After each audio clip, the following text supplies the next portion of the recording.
আসসালামু আলাইকুম। আমি আজকে সেনাবাহিনীর যে সংস্কার বিষয়ে এর আগে কয়েকবার কথা বলেছি। উলফল্যান্ড নিয়ে, তারপরে ব্লেন্ডিং আনকনভেনশনাল কনভেনশনাল।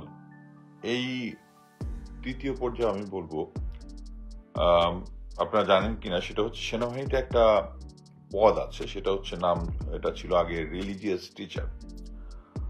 এই পদটা হচ্ছে junior commission officer equivalent, but তার অ্যাপয়েন্টমেন্টটা ছিল সমস্ত জেসিও যারা আছে, সিনিয়র ওয়ারেন্ট অফিসার, এদের সিনিয়র, বাট মাস্টার ওয়ারেন্ট অফিসারের জুনিয়র। এই পোস্টটা নর্মালি যারা মাদ্রাসা থেকে পড়ালেখা করে এসেছে তাদের জন্য। তাদের মেইন কাজ হচ্ছে সেনাবাহিনীতে যত ধরনের ধর্মীয় আচার আচরণ যেগুলো আছে, অনুশাসন যেগুলো আছে, এগুলোর নেতৃত্ব দেওয়া। তারপরে বিভিন্ন ট্রেনিং ইনস্টিটিউশনে, যেরকম যখন আমরা কমিশন পাই তখন আমাদের শপথ পরিচালনা করা, সৈনিকদের যে বিভিন্ন স্কুল আছে, স্কুলে সৈনিকদেরকে শপথ পাঠ করা, প্লাস হচ্ছে আমরা সকালবেলা এই পথটা আছে সেনাবাহিনীর যত ধরনের মেজর ইউনিট আছে। মেজর ইউনিট বলতে হচ্ছে যেমন পদাতিক বাহিনী, বাট আবার ইএমইর যে ছোট ইউনিটগুলো আছে ওগুলোর নাই। তারপরে এসটি ব্যাটালিয়নের আছে মেজর ইউনিট, কিন্তু তাদের এসএসডি এগুলোতে নাই। মানে হচ্ছে মেজর ইউনিটগুলোতে একজন করে রিলিজিয়াস টিচার আছে। তাদের মেইন কাজ হচ্ছে সৈনিকদেরকে ইসলামিক শিক্ষা দেওয়া এবং মোটিভেশন করা। এটা নর্মালি বিভিন্ন ইউনিটে, আমরা যখন সেকেন্ড লেফটেন্যান্ট ছিলাম, ইভেন মসজিদে আমাদের নিজস্ব প্রতিটা মেজর ইউনিটে একটা মসজিদ থাকে, মসজিদের মধ্যে সে নামাজ পড়াতো এবং সৈনিকদেরকে কোরআন শিক্ষা দিত।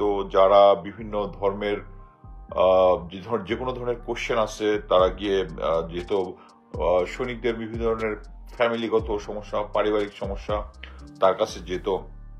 এবং মেনলি সপ্তাহে অফিসিয়ালি একটা করে মোটিভেশন ক্লাস দিত। মেন সৈনিকদের মোটিভেশনটা ছিল হচ্ছে যে যুদ্ধকালীন সময় তাদেরকে কি কাজ করতে হবে, ইসলামিক ব্যাটেল, বিভিন্ন বদরের যুদ্ধ, ওহুদের যুদ্ধ, এখান থেকে ইসলামিক শিক্ষা, সৈনিকের দায়িত্ব কর্তব্য, ধর্মীয় প্রেক্ষাপট থেকে। এখানে জিনিসটা হচ্ছে, আমাদের যেহেতু 95% মুসলিম, আমাদের ব্যাটালিয়নের সবগুলোতেই একজন করে ইসলামিক শিক্ষাবিদ থাকে এখানে আরটিতে। যেমন আবার ভারতে কিন্তু আবার সেখানে আছে যে সমস্ত মুসলিম ডোমিনেট গুলোতে আছে হুজুর আছে, যে সমস্ত যে হিন্দু ডোমিনেট তাদের তাদের মানে হিন্দুদের যে পণ্ডিত থাকে তারা একজন আছে। তারপর শিখদের যারা আছে, শিখদের একজন থাকে। কিন্তু এবং তারা যখন তারা ধর্মীয় অনুশাসন করে, তারা সব ধর্মের লোকরাই ওইগুলোতে অংশগ্রহণ করে। বাট আমাদের দেশে যেহেতু 95% মুসলিম এবং একটা ব্যাটালিয়নের 5%-এর কম যদি নর্মালি হিন্দু বা অন্যান্য ধর্মের থাকে, সো তারা করে কি, যখন কোনো ধর্মীয় সময় আসে, ঈদ, তারপরে শবে বরাত, শবে মেরাজ, এই ধরনের অনুষ্ঠানগুলোতে তারা সবাইকে তো 100% ছুটি দেওয়া সম্ভব হয় না। সো তাদের এই জিনিসগুলো শুধু মুসলিম রিলিজিয়াস টিচার ওখানে থাকে। এবং নর্মালি হিন্দু, খ্রিস্টান, বৌদ্ধ যারা আছে, তাদের ধর্মের কোনো অনুষ্ঠান হলে তাদেরকে 100% ছুটি দিয়ে দেওয়া হয়। 100%, তাদের সংখ্যাটা এত কম দিয়ে ছুটি দিতে কোনো সমস্যা নেই। কিন্তু মুসলমানদের তো একসাথে 95% যদি থাকে, সবাইকে তো ছুটি দেওয়া সম্ভব না। এই জন্যই আমাদের দেশটা সেকুলার হইলে আমরা মুসলিম রিলিজিয়াস টিচার আমরা রাখি। সো আওয়ামী লীগ সরকার যেটা করেছে, যে আপনারা এর আগে বিভিন্ন সময় দেখেছেন, বিভিন্ন 90-এর ডিওসি কে দেখেছেন একটা অনুষ্ঠানে বাচ্চাদেরকে মোটিভেট করতেছে কিভাবে জাতির পিতার চেতনা, ব্লা ব্লা ব্লা। একজন এক্স সেনা প্রধানকে দেখেছেন কিভাবে শেখ হাসিনা আমাদেরকে ভাত খাওয়ার ব্যবস্থা করে দিচ্ছে এগুলা বন্দনা করতে। এই বন্দনার হচ্ছে আউটসাইড এবং অফিসার লেভেলে, এবং সৈনিকদের মোটিভেট করার জন্য রিলিজিয়াস টিচার যে থাকে, সে একটা ইম্পর্টেন্ট রোল পালন করে। সো এই রোলটাকে ধীরে ধীরে, তারা যেহেতু ধর্ম একটা সেন্সিটিভ জিনিস, তারা এটাকে ধীরে ধীরে ধীরে ধীরে ধীরে ধীরে এবং ফাইনালি তারা করেছে, এটার নামটাও চেঞ্জ করে দিয়েছে। রিলিজিয়াস টিচারটাকে করেছে হচ্ছে রিলিজিয়াস কাউন্সিলিং অফিসার।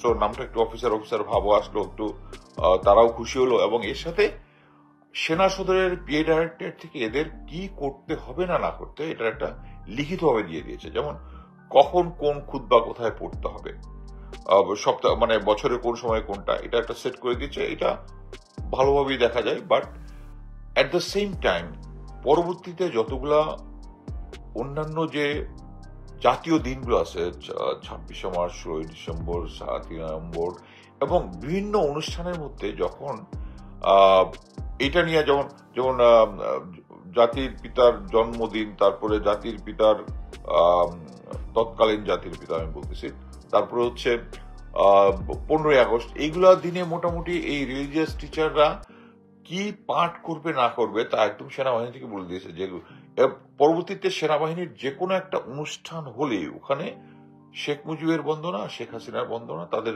পরিবারের মাগফিরাত মানে পরিবারের জন্য দোয়া একটা ছিল কমন জিনিস। এবং আমি একজন অফিসারের সাথে কথা বলে খুব অবাক হয়েছি যে একজন অফিসার, ওই অফিসারের কোর্সমেট মারা যাওয়ার পরে সেনাবাহিনী থেকে একটা বাড়িয়াল হয়েছে। ওই বাড়িয়ালে রিলিজিয়াস টিচার ওখানে বলতেছে যে ওই মুজিব বন্দনা এবং তার শেখ হাসিনা তাদের জন্য দোয়া দুরুদ পাঠ করতেছে।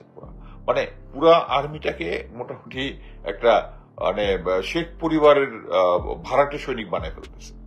সো এই জিনিসটা পিএ ডাইরেক্টর থেকে তারা লিখিত হবে, তারপরে কোথায় কি স্পিচ দিবে, কোথায় শেখ হাসিনা এবং শেখ মুজিবের বন্দনা করবে, এগুলো লিখিতভাবে এসেছে আমি যেটা শুনেছি। সো এই জিনিসগুলো আমাদেরকে চেঞ্জ করতে হবে। আমি জানি না পিএ ডাইরেক্টর এই চিঠিগুলো ক্যান্সেল করেছে কিনা। আমি আশা করব রিলিজিয়াস টিচারটাই বেটার ছিল, বাট রিলিজিয়াস কাউন্সিলিং অফিসার হলে কোনো সমস্যা নাই। কিন্তু তারা যেটা মিসিং এই মুহূর্তে সেটা হচ্ছে প্রতি সপ্তাহে যে ধর্মীয় দৃষ্টিকোণ থেকে যে সৈনিকদেরকে মোটিভেট করা, ইসলামিক ব্যাটেল থেকে তাদের মধ্যে ইসলামিক স্পিরিট নিয়ে আসা, ইসলামিক স্পিরিটের আওতায় সৈনিকদের মধ্যে, দ্যাটস দ্য মিসিং। সো এই জিনিসগুলো পূর্বে আমরা যে জিনিসটা করেছি সৈনিকদেরকে মোটিভেট করার জন্য, আমি আশা করব এই পিএ ডাইরেক্টরের মাধ্যমে এই শেখ হাসিনা ও মুজিবের বন্দনাটা সব জায়গা থেকে আমি মনে করি হয়তো বাদ দিয়েছে। আমি গ্রাউন্ডের এখনো সবার সাথে কথা বলতে পারিনি, কারণ আমরা দেখেছি 5ই আগস্টের পরে ইভেন সেনাবাহিনীর ইউনিট দেখেছি শেখ মুজিবের ছবি নামিয়ে ফেলতে দেখেছি, শেখ হাসিনার ছবি নামিয়ে ফেলতে দেখেছি, সৈনিকদেরকে দেখেছি। সো আমি মনে করি, বাট এখনো যেহেতু সিনিয়র লিডারশিপের মধ্যে এখনো ফ্যাসিস্টের পেতারটা আছে, সো আমি আশা করব যে এই রিলিজিয়াস টিচার এর মাধ্যমে যে ম্যাল প্র্যাকটিস গুলা হতো, এই শেখ পরিবারের বন্দনা হতো, এইগুলা বন্ধ হয় এবং আমাদের সৈনিকদেরকে সে পুরনো আমলে আমরা যেভাবে তাদেরকে ইসলামিক মাইন্ডসেটে তাদেরকে মানে নর্মালি এডজুটেন্ট একটা রুটিন করে দিত একটা ব্যাটালিয়নে, যে কখন কোন দিন কোন ক্লাসটা নিবে এবং কিসের উপর নিবে। এবং এই ক্লাসগুলো অ্যাকচুয়ালি আমরা লেফটেন্যান্ট সেকেন্ড লেফটেন্যান্ট আমরা নিজেরাও নিয়েছি, মানে ইসলামিক পয়েন্ট অফ ভিউতে ইসলামিক ব্যাটেল গুলা ডিসকাস করে সৈনিকদের মধ্যে, এবং রিলিজিয়াস পয়েন্ট অফ ভিউতে আমাদের সবসময় এই রিলিজিয়াস টিচার যে ছিল সেই জিনিসটা করতো। আমি মনে করি যে এখন সেনাবাহিনীর সেই পুরনো প্র্যাকটিসটা ফিরিয়ে আনতে হবে। 5ই আগস্ট নির্বাচন চান বিএনপির নেতা সালাউদ্দিন।